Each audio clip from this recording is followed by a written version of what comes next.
Welcome to Movie Geeks United and the Art of Cinematography series. Matthew Libatique burst onto the scene as the DP behind Darren Aronofsky's breakthrough film Pi, and that collaboration has been followed through with Requiem for a Dream, The Fountain, and Black Swan. He's also shot Iron Man, Iron Man 2, and Cowboys and Aliens for director Jon Favreau, She Hate Me, Inside Man, and Miracle at St. Anna for Spike Lee, and Tigerland and Phone Booth for Joel Schumacher.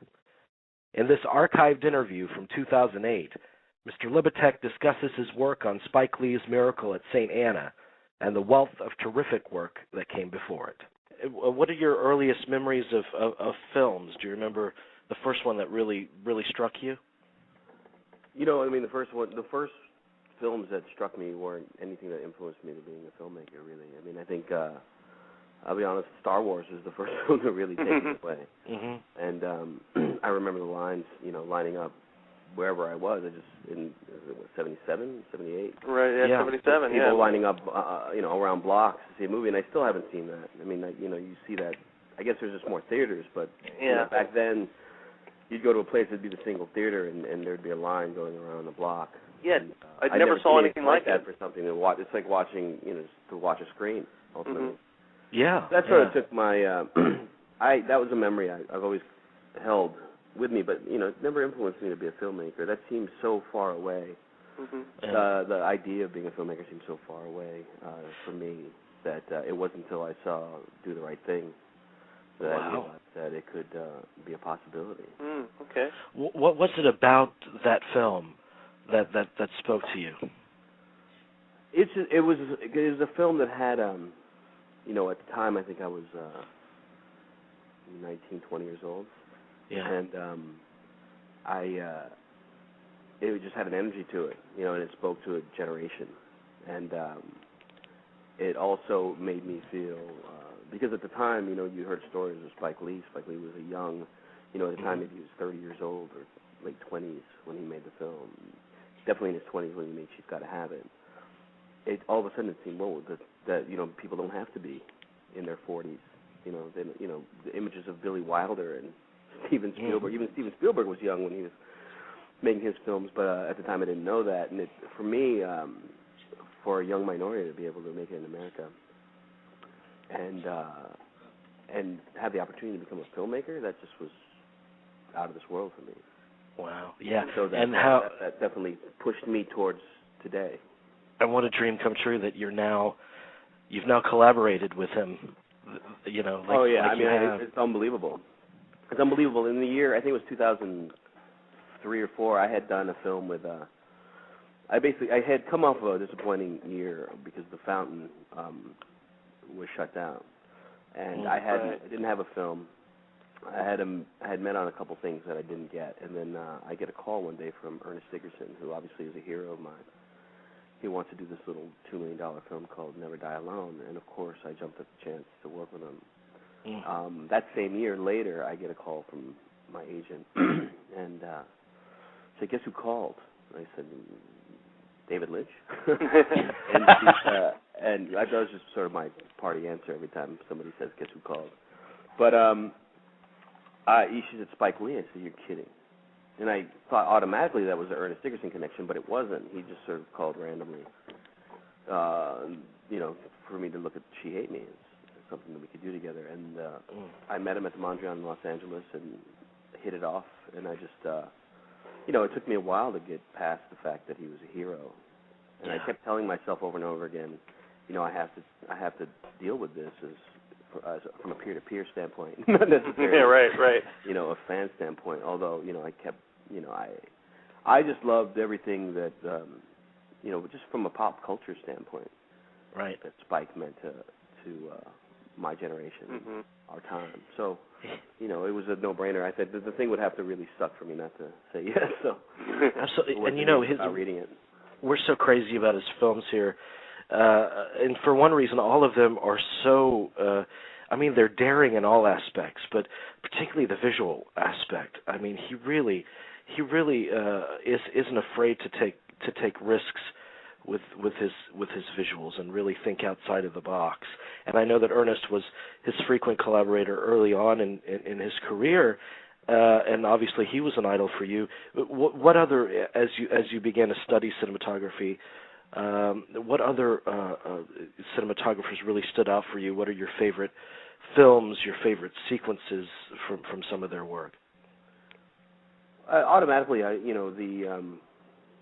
call them cinematography classics. I mean, things like I'm talking about post-'60s, mostly the '70s films, and Gordon Willis, his work with Woody Allen in Manhattan, and Francis Ford Coppola as well, and his work with Alan Pakula, Parallax View were just, they're just amazing works. And if you look at those, what's interesting to me is a lot of those films were before he had the initials ASC at the end of his name. Mm-hmm. So there's something to be said for it's like an early rock star. It's the early days of just skyrocketing towards where you're meant to be. And I think that the early '70s, Gordon Willis was just a complete and utter master at the top of his game. Mm-hmm. Yeah. Storaro as well. I mean, at the same time, I sort of became conscious because of Lee and Dickerson that there was this sort of cinematographer-director collaboration, and of course I automatically went to Bertolucci and Storaro. Tango of Paris, which is, if you took it in still frames, that film is, textbook. You are completely talking my language. You are mentioning films that I am insanely crazy about. Yeah, I mean, I think, and then you look at, obviously The Conformist. The Conformist is the first film. I mean, literally that year I saw Do the Right Thing and The Conformist in the same year for the first time. Obviously, Do the Right Thing being a new film, and I thought to myself, those are only two films I really needed to see. Everything else paled in comparison that year for me, just as a young person and a person who was sort of striving and getting the idea for the first time to become a filmmaker. How could you not be motivated to buy a Bell & Howell crank-up camera? Wow. You mentioned earlier David Lynch, and for me, I mean, and we talk about this a lot. For me, it's David Lynch and Michael Mann are among two of the most atmospheric directors that we have. Is David Lynch on your radar? Is that a director that you would really want to work with? Oh, absolutely. I think that I'm attracted to filmmakers. If Spike Lee being one, Darren Aronofsky being another, who challenge the art form of cinema. I mean, of filmmaking. They don't limit themselves, and they maximize every single. They maximize everything that the craft has to offer, because there's so many different disciplines involved in creating one craft, and I think David Lynch is one of those as well. And just his use of darkness and atmosphere, and the other thing I appreciate, and if you look at all the people I worked with, and if I listed everybody I appreciated, it's really about creating an atmosphere through all aspects of the art. Yeah. And David Lynch, he may be the most atmospheric director that we have in America. I think he is, actually. Yeah, without a doubt. And Gordon Willis, he's always known for not being afraid to shroud his subjects and his shots in darkness. He's Godfather 2 is like a prime example of that. It's really daring stuff. Yeah. Well, he's also, there's another person. They're not taking the craft in its literal sense.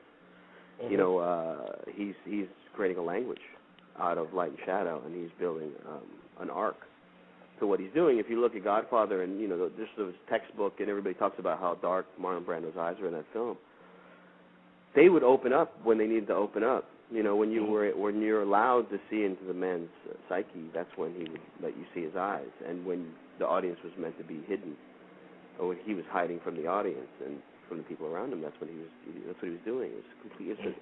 It was utterly, and that's creating the atmosphere, and it's just being at the top of your game and understanding your craft, and being with Gordon and the great cinematographers even today. My contemporaries, Christopher Doyle and Harris Savides. I love Doyle.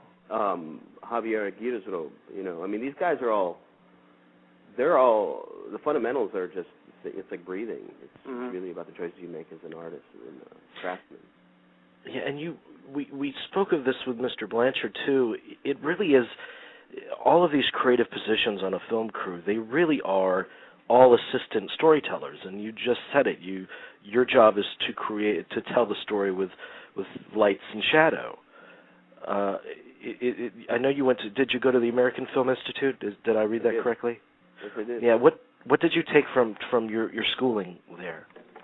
That's interesting. AFI was 99% about storytelling, No. and it was really what I got out of the school. Really was the things that they used to preach were the sense of collaboration and the responsibility of collaboration and the responsibility of every discipline to be storytellers. I mean, they had designers, editors, screenwriters, producers, directors, obviously, and cinematographers, and every discipline. That's what they would teach. That's the theme. That's if there was one thing that was written underneath the front doors of the school, it'd be collaboration in the craft of storytelling. And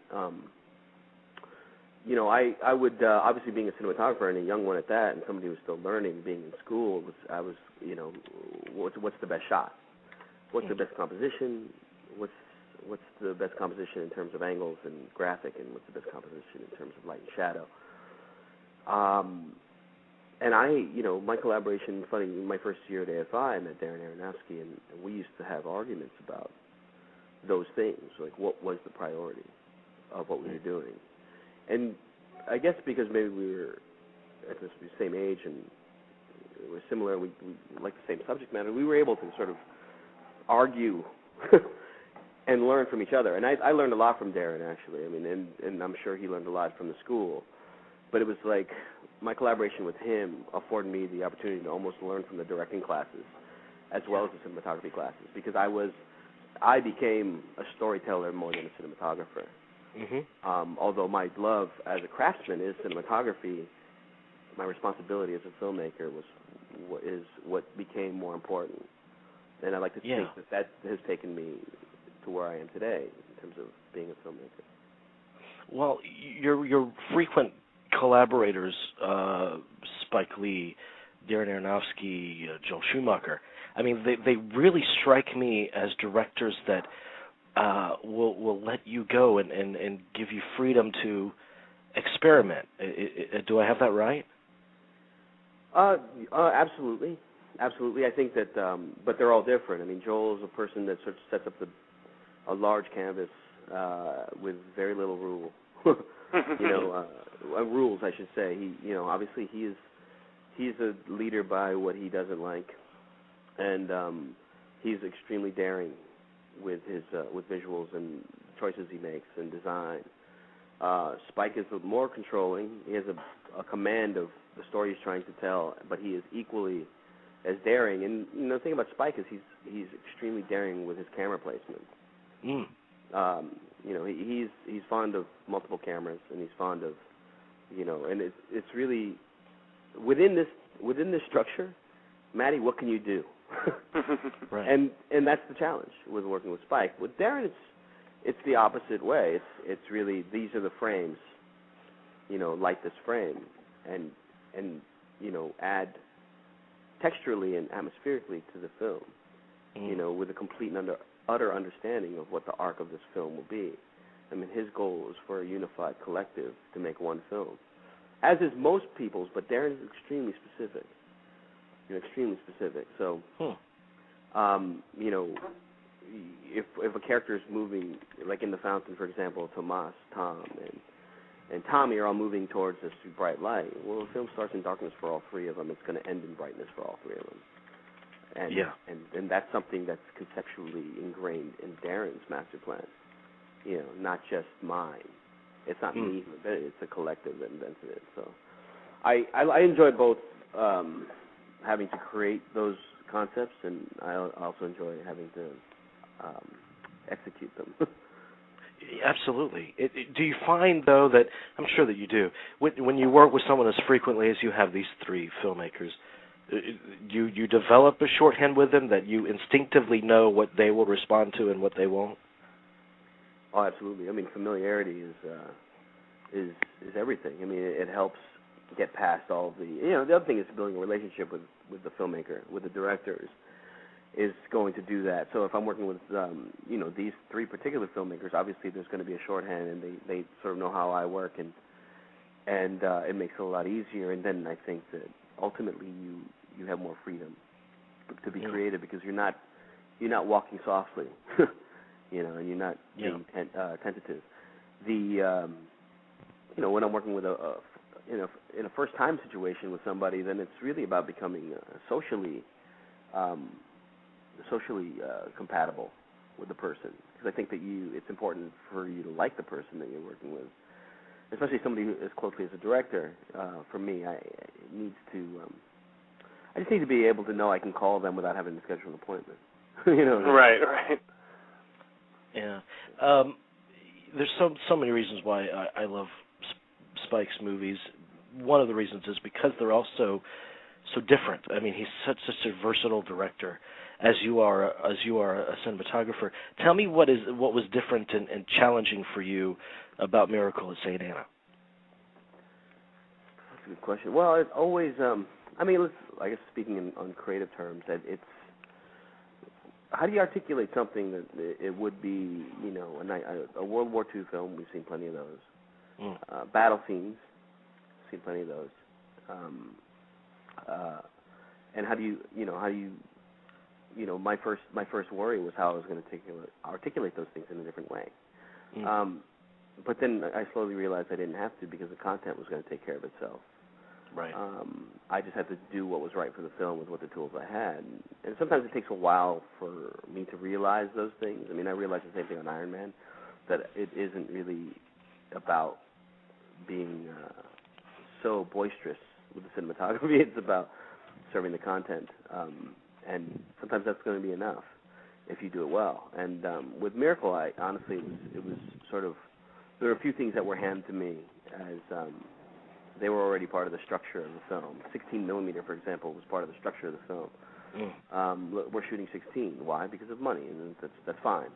I'm just glad they didn't put a DV camera in my hands.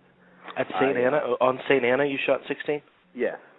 Oh, wow. All of the 1944 portion was 16 millimeter, which is about 85% of the film. And then we decided to say, how do we, Spike likes to put big bookmarks in his films, and I think, and chapter headings. So we basically shot everything that would be our present day, which is in this film 1981.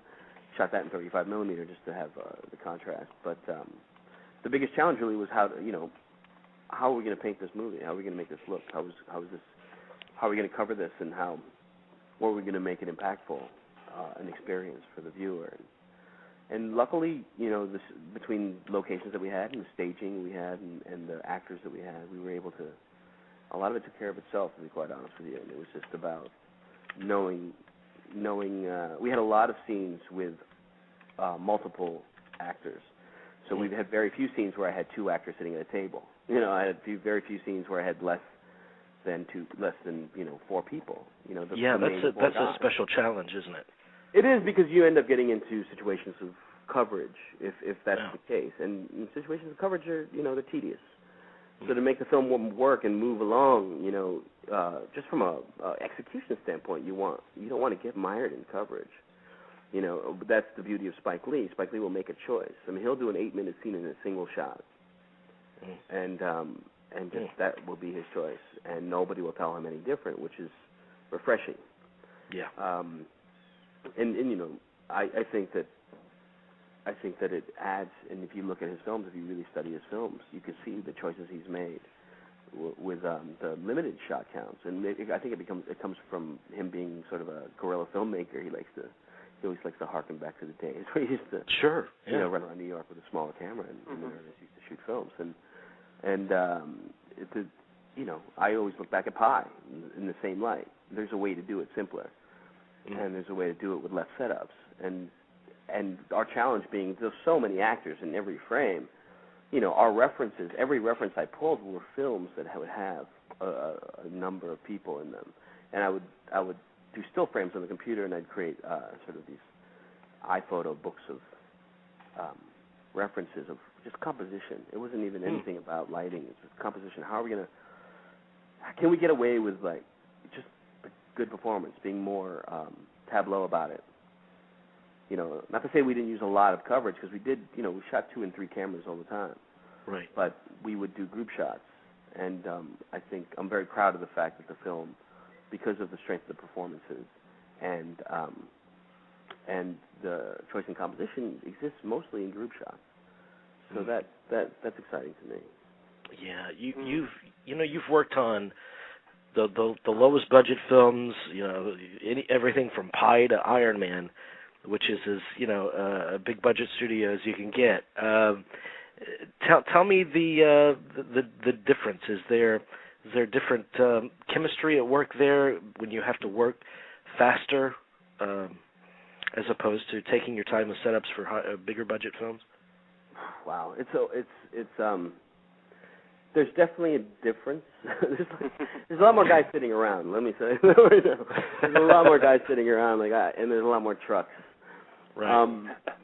From a filmmaking standpoint, I'm lucky. I'm very fortunate. I'm doing what I like to do, and as a cinematographer, you're by the camera, and you're in charge of that setup, and you're moving it in execution. You're quarterbacking this thing through, and for me, it's hard. I'm focused on that core of my existence when it comes to being a filmmaker. So the other things, the peripherals, seem kind of frivolous in the end. When I look back on Iron Man and see how many people used to sit around, and all having a job and responsibility, don't get me wrong, but because of the sheer size, there'd be more people. And then when I was at the core of what I was doing, there would be a lot of guys waiting around for me to be done. Sure. Whereas Pi, everybody had 3 or 4 jobs, so nobody is ever still. Yeah. And if you are, you're not doing anybody any good, really. The funny thing about Pi, the really funny thing is, there was a couple people who had to get paid, and nobody got paid in that film. The laziest people on the shoot were the people who got money. Why is that? That happens. Isn't that the way? Why is that? But, ultimately it's the same job for me, because, I try to not complicate what I'm doing with worrying about everything else. I mean, did I have a better crew? Yes. That's the benefit of working on a bigger budget film. You just have a fantastic technical support, where you're not carrying the weight of the world on your shoulders on an independent film like Pi, which is the most extreme of examples. I think Requiem might be a better example, or Saturn. I don't know if anybody ever saw that, but that also being a very small film where you carry a lot of the weight of the film on your shoulders, but you had at least competent if not exceptional, maybe 1 or 2 people on your crew that were really doing the job. On Iron Man, you're going to have just an army of people, an army. That's true. And Inside Man as well. I mean, the 2 biggest films I've ever done were Iron Man and Inside Man. So, you're waiting for the next Man script. The next Man script. So, it's just, those are the real differences. I don't know if that answers the question, but it's just sort of odd. No, it's a great answer. Iron Man, Jerry, you were mentioning earlier, in that it is a different looking movie than your stereotypical comic movie. I mean, comic movies are becoming more and more dark, it seems. And Iron Man, like you said, Jerry, it's a very crisp. Very crisp, very colorful. Yeah. What was the back and forth on that creatively about how to craft the image? Well, I think there wasn't a lot of back and forth. It was, honestly, it developed out of an very instinctual to what my director was like. And John is obviously a performance-oriented guy, being an actor. And I had worked with Robert Downey briefly on Gothica, and I knew what he needed. I had a strong idea of what he needed as an actor, especially him being number 1 on the call sheet. He needed to be somebody who had space, and I needed to give him as much room to create as possible. This being a comic book film, it was, I don't know. It ended up evolving that way. I just felt like it was the right thing to do, and I didn't have a strict language. I had 13 weeks of prep on the movie, and every single day for 13 weeks, I tried to figure out exactly what this film was supposed to be. What's the heart, what's the core, what's the visual language, what's the arc? And the moment I started rolling film, I still didn't know. And it was just because it's not that type of film. it's comic books exist on allegory, and they exist on metaphors, and the psychology of this character. If you went back to the comic books of somebody who goes into a very dark place, this is the origin anyway. Mm-hmm. Yeah. So Marvel having its first film come out, I'm sure they wanted it to be a lot lighter, more accessible. You're not going to have a drunk guy running around chasing tail all around the world, and then all of a sudden becoming a superhero. Even though that is the dream for all of us. That's what it would be. If it was a different director and they had half the money, somebody would have made that movie. You're right. But that wasn't the circumstance here. It was Marvel, wanting to A, honor the character, but B, want to make a lot of money. So for me, it's understanding all those parameters. It goes back to understanding what the structure of everything is, and that was part of it. And I think we were very fortunate to get Robert Downey Jr. And he did half the work. Where as soon as he was cast, half of what I deem as my responsibility in creating atmosphere is gone. I don't need it. He's there, Yeah. So it was nice to be able to take a back seat and make sure I supported him and John any way I could, and make sure the camera was free to move and follow, and things were being captured that they were doing, all the subtleties, and try to elevate it beyond being a quote unquote comic book film. Yeah. But Batman set the bar. The first Chris Nolan Batman set the bar. And it sets the bar for stylistic quality and cinematics, and the second one obviously is phenomenal. And right. Iron Man, if we're lucky, we exist on that side of things and not on the other side of things. Yeah, it's a different creature altogether. Yeah. Mm-hmm. Yeah. I know it's very early in the planning stages. Do you believe that you'll be in on the sequel to it? I think so. I'm excited about it. After Iron Man did so well, it just felt like why not? Mm-hmm. Why not? It's life is short, and let's see if we can make it better and elevate it even more. And I think John did a great job with the film, and the film works. It's a miracle sometimes to me that films work with all the chaos. It is. And that one is not. I don't regard it as a piece of art. It's something that really worked well. And knowing what I know about John, and the other thing is, I like the opportunity to work with a filmmaker a second or third time. Mm-hmm. I love that actually because of what you said earlier. It's just there's a shorthand. Mm-hmm. There's an understanding of who you are as a craftsperson. I have an understanding of who they are, and then maybe we can be better the second time. And I think that was the case with every filmmaker I've ever worked with. It was the case with Spike. Everyone on the show, associated with the show, we all agree. We all think that Iron Man was the most blissful experience of the movies this year. I mean, it was fantastic. But I also want to add something. Go ahead. I just think The Fountain is like I'm hoping The Fountain is one of these films that's going to be considered a classic down the line, because that's a beautiful film. And I don't know what people say to you about that film, but I personally think that's one of the best films of 2006.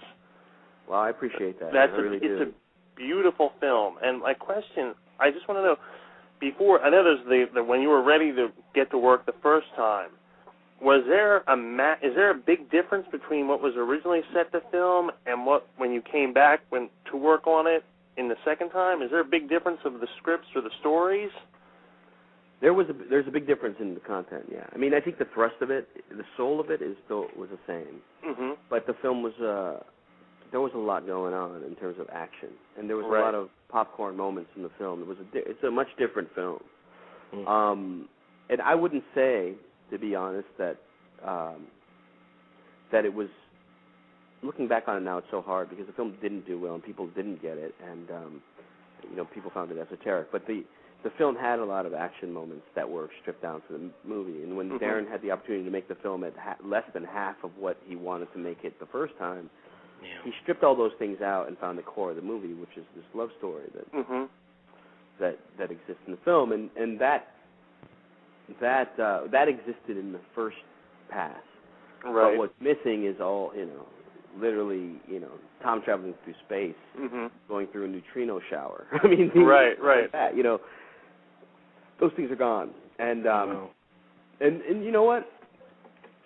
Yeah, I think that it would have attracted another type of, not another type of audience, but it would have probably had another appeal for the film. And yeah, I do think it hurt it not having those things in, but ultimately, I think it's a beautiful film, and I've never, to this day, I mean, if somebody asks me what film you worked the hardest on, and really, that film will stand alone.